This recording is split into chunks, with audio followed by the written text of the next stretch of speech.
Bonjour à tous et bienvenue sur S-League. Bon les amis, on se retrouve aujourd'hui pour un match très tendu entre les Wolves et Liverpool. Franchement, j'ai passé par tous mes états durant ce match. Vous vous demandez également pourquoi je porte le bob, parce que c'est mieux pour vous que vous voyez pas ce qui se passe là-dessous. Je pense que pour tout le monde, ça va être mieux. N'hésitez pas également à vous abonner et à me suivre sur les réseaux. Je suis de plus en plus actif dessus. Vous pourrez avoir quelques renseignements supplémentaires sur les vidéos, sur la chaîne. On commence cette vidéo tout de suite, mais avant ça, générique.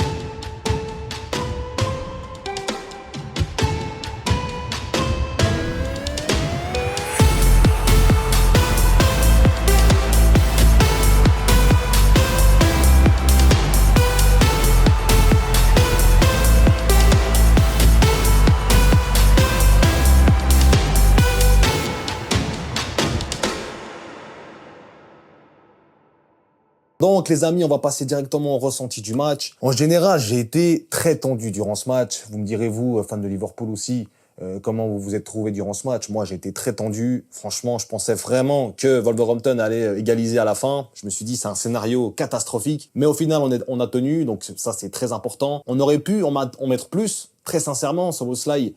Ok, c'est un bel arrêt du gardien de John Stone.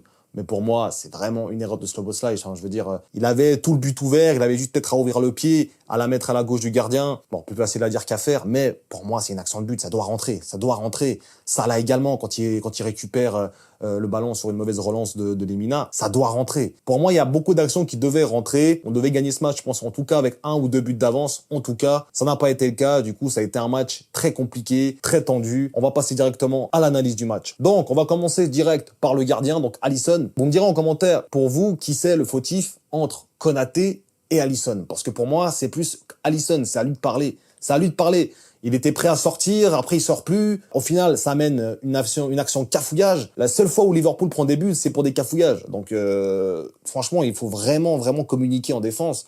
Parce que quand je vois Konaté qui laisse aller carrément Forbes de Wolverhampton en mode allez, vas-y, prends le ballon, et que je vois Alisson qui sert à rien, littéralement il sert à rien, il veut aller, mais il y a déjà Konaté dessus, après il y va pas, il y va. Et après, ça ouvre tout le côté gauche pour Wolverhampton et ça amène à un but un peu laborieux, mais un but quand même qui nous a fait mal. Même si 2 minutes après, on a réagi. Franchement, Alisson, il faut vraiment qu'il apprenne à communiquer parce que je sais pas si le fait qu'il a rasé sa barbe, ça a peut-être changé des choses dans sa façon de réfléchir, je sais pas. Mais en tout cas, il va falloir qu'il se réveille un petit peu parce que pour moi, on peut pas faire ces genres d'erreurs, surtout quand on a un match qui est assez tendu, qu'on maîtrise, qui n'avait pas forcément obligation de se prendre un but, et pas vraiment Wolverhampton qui était si tranchant que ça, qui était si inquiétant que ça durant cette période de jeu, parce qu'à la fin, le match était catastrophique de Liverpool, on va en parler aussi. Mais en tout cas, Alisson, j'espère vraiment qu'il va se reprendre parce que c'est pas la première fois qu'il fait des boulettes. Et pour le moment, on est à 2 buts encaissés pour Liverpool. Les 2 fois, c'est quand il y avait Alisson, qui a l'air à encaisser un but seulement en Ligue des Champions. Donc déjà, ça, c'est à souligner,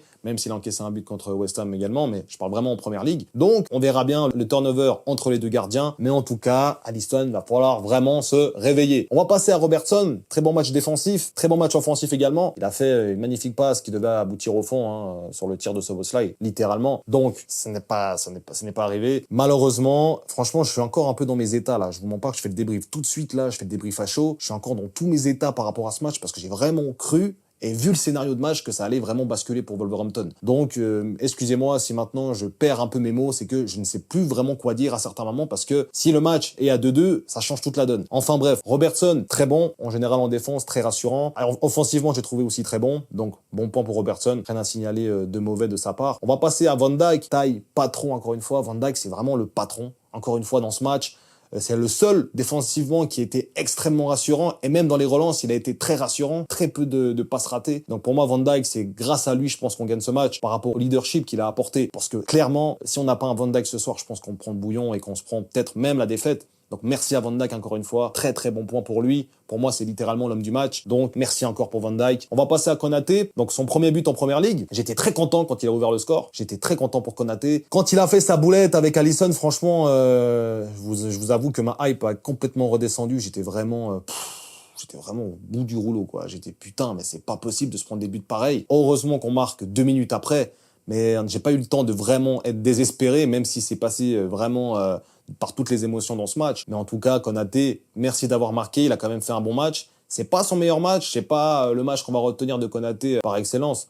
Mais en tout cas, c'était un bon match aussi. Il a marqué son but. Défensivement, c'était un peu compliqué. Heureusement qu'il y avait Van Dijk qui lui parlait beaucoup pour pouvoir combler les espaces.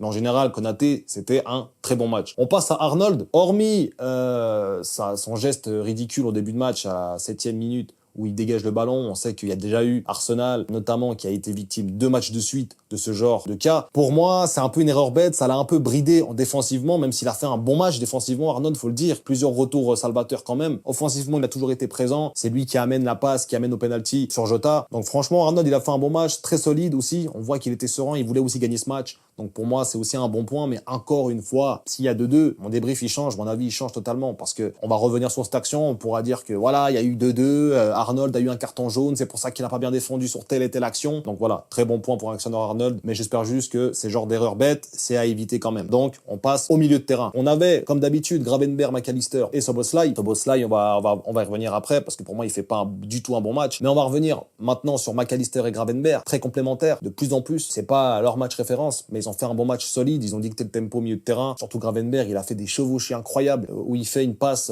À un moment, je crois que c'est vers la fin du match, il fait une passe un peu aléatoire. C'est dommage parce qu'il avait dribblé toute la défense quasiment avec ses mouvements de corps. Donc je trouve ça un petit peu dommage d'avoir conclu l'action avec une passe qui ne servait à rien littéralement. Donc en général, Gravenberch, il est jamais en dessous. Très bon match. McAllister, il a fait un très bon match aussi, des très belles reprises, des bonnes passes de transition offensive. Il permutait pas mal. On voyait souvent McAllister rester plus bas que Gravenberch quand même. Donc je sais pas vraiment à quel positionnement il joue. Est-ce que c'est vraiment Gravenberch qui monte et McAllister qui descend ou est-ce que c'est les deux? Je pense qu'il permute pas mal de ce que je vois du match. Mais il n'y a pas vraiment de poste 6 défini, même si Gravenberch commence plus bas, même si Gravenberch joue un peu plus bas, va gratter les ballons avec sa défense, mais j'ai l'impression qu'il permute quand même pas mal. Pour moi, Gravenberch, il a plus cette qualité de percussion que McAllister. Ces deux joueurs ont fait un très bon match, très bon point pour les deux. Szoboszlai maintenant. Szoboszlai, il fait un raté. Ok, on va parler du gardien, il a fait un bel arrêt, etc. C'est un peu un arrêt miraculeux dans le sens où, franchement, elle est au fond, c'est pareil. Pour moi, tu peux pas louper ça. Il a pas fait un bon match. Même au niveau de ses allants offensifs, c'était compliqué de la part de Szoboszlai. Donc, franchement, c'est bien que Arne Slot l'ait sorti parce que, en général, je trouve que c'est vraiment un bon choix de la part de Slot parce que c'est ce qu'il fallait faire. Quand on voit le match de Szoboszlai, on peut se dire que Curtis Jones c'était vraiment une bonne option. Franchement, pour maintenir le ballon, il est très très fort, Curtis Jones. On va parler maintenant de Luis Diaz. Bon match. En général, c'est assez bon, c'est percutant, etc. Il n'a pas été décisif non plus, mais c'est un match à la Luis Diaz, donc percutant, c'est ce qu'on lui demande. Il n'a pas marqué, il n'a pas fait de passe D ou quoi, mais c'est ce qu'on lui demandait de percuter. Il a fait les choses bien. Pour moi, il a fait un assez bon match. RAS. Donc, on va passer directement à Jota. Jota qui a fait un match en demi-teinte. Franchement, je ne sais pas comment analyser le match de Jota. Je suis mitigé entre très bon et très mauvais. Franchement, il y a vraiment 2 poids 2 mesures sur Diogo Jota dans ce match, parce que le deuxième but, c'est grâce à lui, entre guillemets, avec l'appel. Et le premier but, c'est grâce à lui parce que ça amène à un corner. Mais sinon, dans les placements, etc., je l'ai pas trouvé très bon dans les contrôles. Il s'est fait souvent prendre par Totti et Bueno. Donc pour moi, c'est pas un super match de Diogo Jota, mais franchement, c'est lui qui nous sauve sur l'action du penalty parce que je pense qu'elle rentre s'il fait pas faute, c'est Medo dessus. Donc en général, c'est un bon match dans le sens où il a été imposant, il a quand même pesé sur les défenses. Mais c'est pas un match vraiment, tu te dis, c'est pas un match de Diogo Jota comme il a pu nous sortir durant les 3 premiers matchs de Première Ligue où c'était vraiment des masterclass à chaque match. Là, c'était un peu plus compliqué, mais à l'image un peu de toute l'équipe, donc on va pas trop lui en tenir rigueur non plus dans ce match. C'était un bon match de Jota en demi-teinte. Je suis mitigé entre du très bon et du très mauvais, donc on va dire que c'était un bon match, on va rester positif avec lui. Donc bon match de Jota. On va passer à Salah, il marque son penalty, heureusement, parce que sinon c'est aussi un match encore raté, hein. Encore raté de Salah, malheureusement, c'est pas forcément, alors je suis le premier déçu, il doit la mettre. Franchement, l'action là, il doit la mettre. Il doit la mettre sur la mauvaise passe de Lemina, là, il doit la mettre. Tous les jours, il doit la mettre. Il doit la mettre. Elle rentre pas. Plusieurs occasions où il doit faire le bon geste. Il a pas réussi à passer à Aït-Nouri. C'était compliqué pour ça, là, quand même. Même s'il a proposé, voilà, toujours des appels intéressants, toujours des passes intéressantes, etc. C'est ça, là, après tout. Donc, on est forcé de voir du bon dans son match, mais pas dans son standing, pas dans son standard habituel. Il est capable de faire mieux que ça. Il pouvait marquer un doublé aujourd'hui, facile. D'ailleurs, ça fait très longtemps qu'on n'a pas vu de triplé de Salah, donc j'aimerais bien en revoir un. Je crois que la dernière fois, ça date de contre Bournemouth en 2019, 2020, ou je sais plus quand. Donc j'espère vraiment qu'il va quand même essayer de renouer avec le but, mais pas seulement en marquant un but, mais en marquant plusieurs buts par match, parce que c'est comme ça qu'on connaît Salah, et j'espère vraiment qu'il va scorer de plus en plus, parce que j'ai l'impression que plus les matchs passent, plus c'est compliqué pour Salah de marquer ou d'être tranchant. Est-ce qu'il se maintient pour les gros matchs? Donc dans ce cas-là, ok, mais je doute que ça soit le cas. Je pense vraiment il joue trop aussi, il joue trop. D'ailleurs, moi, j'avais dit, quand je regardais le match avec un pote, j'avais dit il faut vraiment qu'il fasse rentrer Chiesa parce que sinon Salah il va aussi s'épuiser. Il a pas fait rentrer, c'est dommage. Je pense que Chiesa aurait pu gratter 5 minutes aujourd'hui. C'est dommage qu'il ait pas joué. Mais voilà, en général Salah c'est pas très très bon dans ce match. Il marque son penalty qui sauve au final Liverpool. On en attend encore un peu plus de Salah, donc on verra bien pour les matchs à venir, surtout en Ligue des Champions contre Bologne mercredi. On va parler aussi un peu de Cody Gakpo, donc qui est rentré. Il a été mitigé, il a pas été très en vue Cody Gakpo. Voilà, il est rentré 15 minutes avant la fin du match, si on compte les minutes additionnelles, ok, 21 minutes, pas incroyable. Franchement, dans ce match, je préférais Luis Diaz pour le coup, mais en même temps, le match et le contexte étaient compliqués. Je pense pas qu'il aurait ramené grand chose. Il a quand même débordé pas mal, il a quand même pu proposer pas mal de passes décisives, mais des fois, dans l'intelligence, au moment de lâcher le ballon, on a vu sur le hors-jeu de Arnold, ou même en général, il manque encore cette intelligence de lâcher le ballon au bon moment. Des fois, il fait une touche de trop et ce qui gâche l'action. Donc, Gakpo, en général, j'ai confiance en lui. Il n'a pas fait un super match parce qu'il n'a pas eu vraiment beaucoup de temps pour s'exprimer. Mais au-delà de ça, avec Diaz, je pense que Diaz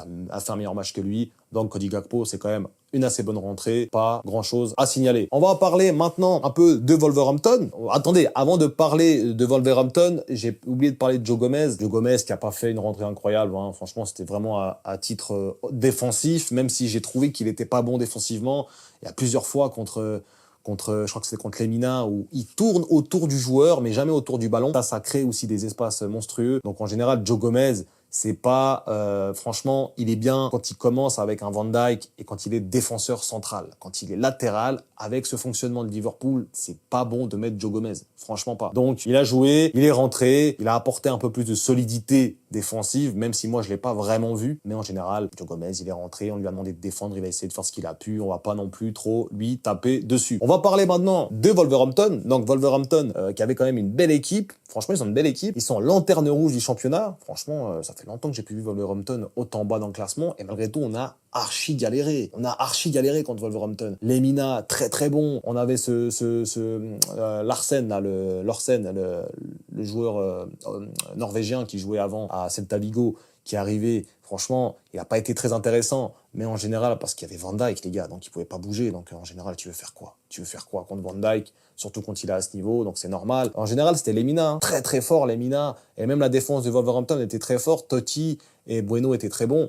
Mais Lemina, il a été très très fort, ce mec. Franchement, il est très très très chaud. Avec le ballon, il faisait des ressorties de balles où, avec son mouvement de corps et son poussé de balle, il arrivait à éliminer 4 joueurs de Liverpool. Donc franchement, c'est un assez bon match. Ils ont failli faire coup de poker contre Liverpool parce que mine de rien, on les attendait pas du tout. On pensait vraiment qu'ils allaient se prendre une rousse. Moi, personnellement, je savais que ça allait être compliqué, mais à ce point-là, je pensais pas. Je pensais vraiment qu'on allait conclure le match plus rapidement, qu'on allait terminer le match, qu'on allait finir, qu'on allait les tuer plus rapidement que ça, quoi. Parce que là, on a souffert. On a souffert par rapport à la tension et aux émotions. On a beaucoup trop souffert dans ce match. Wolverhampton est quand même une équipe qui est habituée à faire souffrir les gros de Première Ligue. Même si cette saison, c'est quand même bien plus compliqué pour eux. Je suis quand même assez content de la victoire, même si on aurait pu marquer un but, voire deux de plus. Bravo également à Wolverhampton pour leur performance collective. Donc voilà les amis, la vidéo arrive à son terme. J'espère qu'elle vous aura plu. N'hésitez pas à lâcher un like et un commentaire. Comme d'habitude, ça ferait plaisir et ça boosterait la chaîne encore plus. Nous, on se retrouve pour le match qui aura lieu mercredi entre Liverpool et Bologne. J'espère vraiment qu'on aura une victoire assez large pour pouvoir asseoir un petit peu notre qualification en Ligue des Champions. D'ici là, prenez soin de vous et surtout n'oubliez pas...